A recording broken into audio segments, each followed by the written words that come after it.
Most people get way too little protein and have a very hard time building or maintaining lean muscle or even just a stable weight. That is mostly because US recommendations are way too low, and so are the recommendations of other countries like France. But junk foods have replaced vital nutrients like protein that are the literal building blocks of the cells in your body.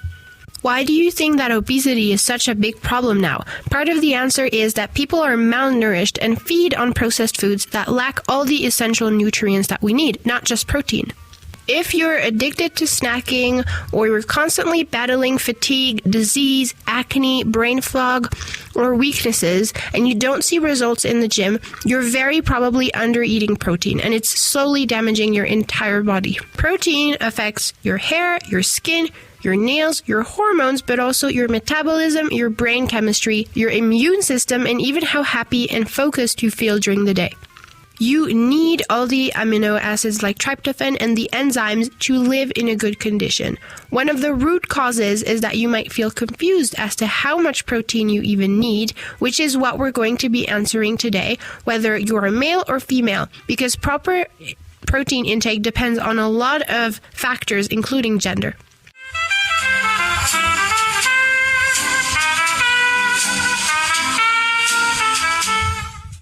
A general rule of thumb that you will hear in every single video is that you need about 30 grams of protein per meal, but that is honestly just a starting point. 30 grams is kind of like a bare minimum standard that the majority of people do not meet. The thing is, how much protein you need really depends on who you are and how you live your life and what your goals are. Protein intake depends on your body weight, your activity level, whether you train or sit most of your day, what do you train, what kind of exercise do you do, your goals, do you want to build lean muscle, maintain or lose fat? Also, of course, your age and your recovery needs. The more you age, the more you need protein, because as you age, you will start to lose muscle mass if you do not do anything to prevent it or at least slow it down. Calculating your protein needs is a bit tricky. That's why most people stick at the 30 grams bare minimum, because it's easy to calculate.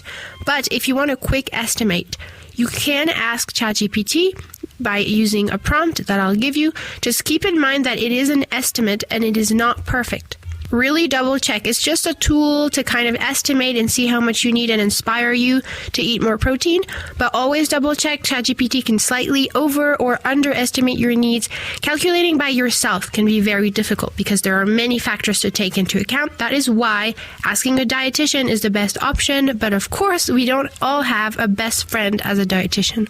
You can put how much you weigh in kilograms or pounds, your age, your activity level, your gender, and what kind of exercise you do and how frequently during the week. And then ask, how much protein roughly should I eat daily for optimal health, energy, and your composition, your body composition goals.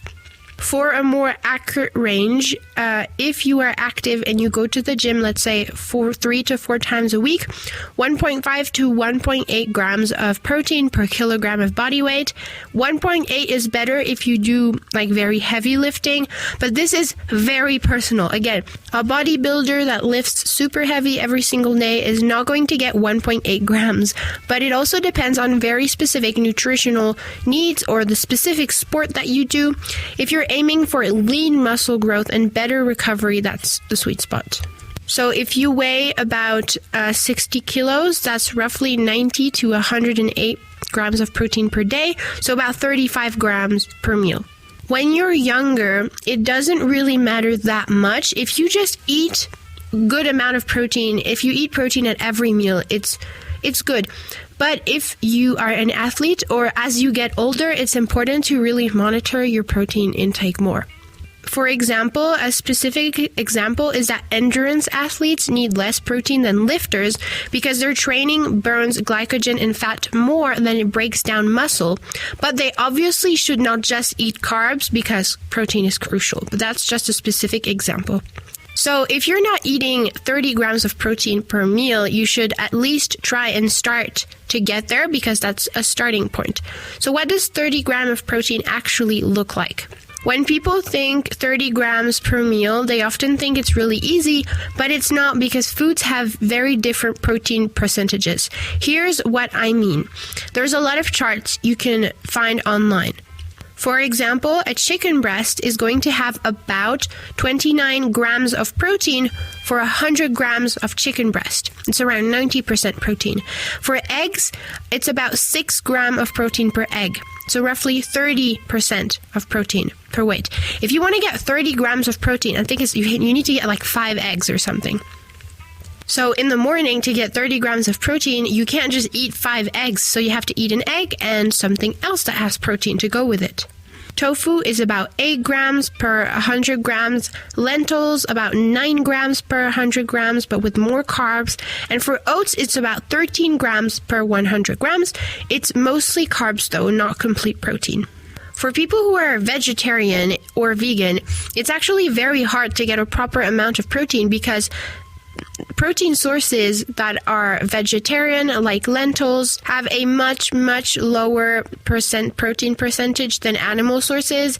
Same for like chickpeas and beans and stuff like that. So you would have to eat a lot of beans to actually get a minimum protein. So being vegetarian and getting a proper protein intake is actually pretty hard. If your goal in life is to build a lot of muscle, being vegetarian is not exactly the best option. There's also vegetarian examples that are very high calorie, like peanut butter, but there's also charts where you can see the calorie to protein ratio that is optimized. So protein sources that have the highest protein percentage for the lowest calorie. You can find these online. So to hit 30 grams of real protein, you usually have to combine foods.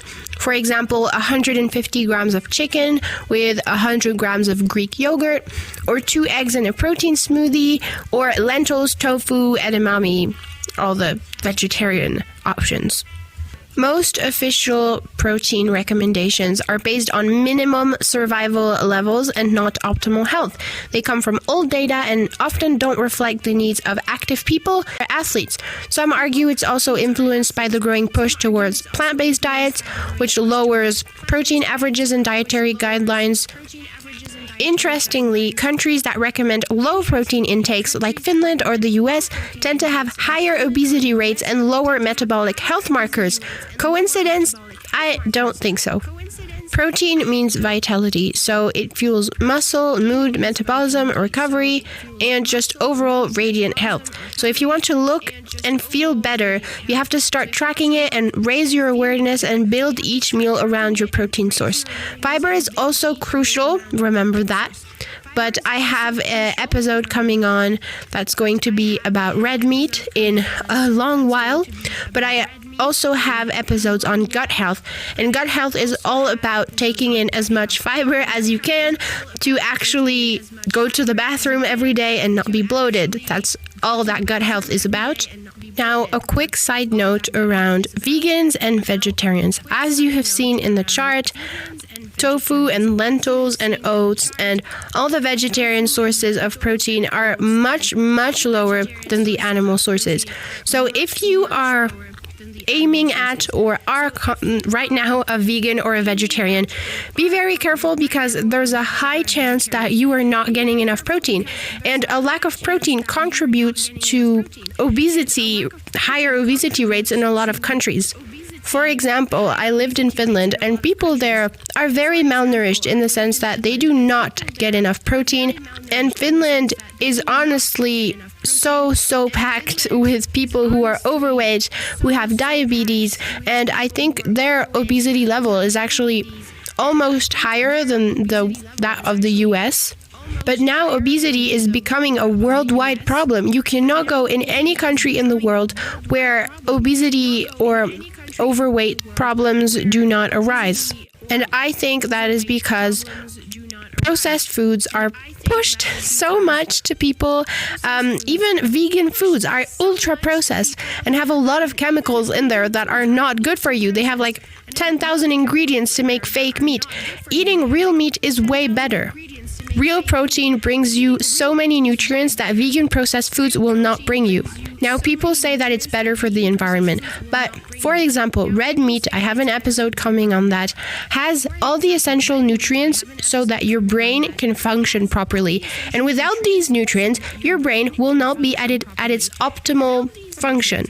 So to have an earth that is healthy and that is taken care of by intelligent humans, we need to eat meat to be actual good functioning humans. If we all eat vegan processed crap, we're just going to be limp noodles with no muscle and no reasoning capacity.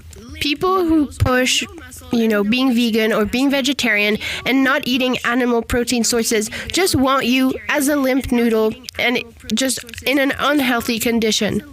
Because what I'm saying right now, the science of what protein does to your body, it's easy science that most people know. People who push these vegans, vegetarian policies know that. They know that. So please make sure you're having at least 30 grams of protein per meal, and you're going to notice that your health is just going to get so much better. You're not going to crave snacks, processed snacks all the time. Your nails, your hair, your skin health are going to improve. Your metabolism is going to improve. Your hormones are going to stabilize. So animal protein is crucial for your entire health and the good functioning of your entire body. Thank you for listening to this short, bite-sized episode, and I'll see you next Monday for a brand new episode. Remember to check out my Instagram and that this podcast is available on both YouTube and Spotify. Thank you, and see you next Monday.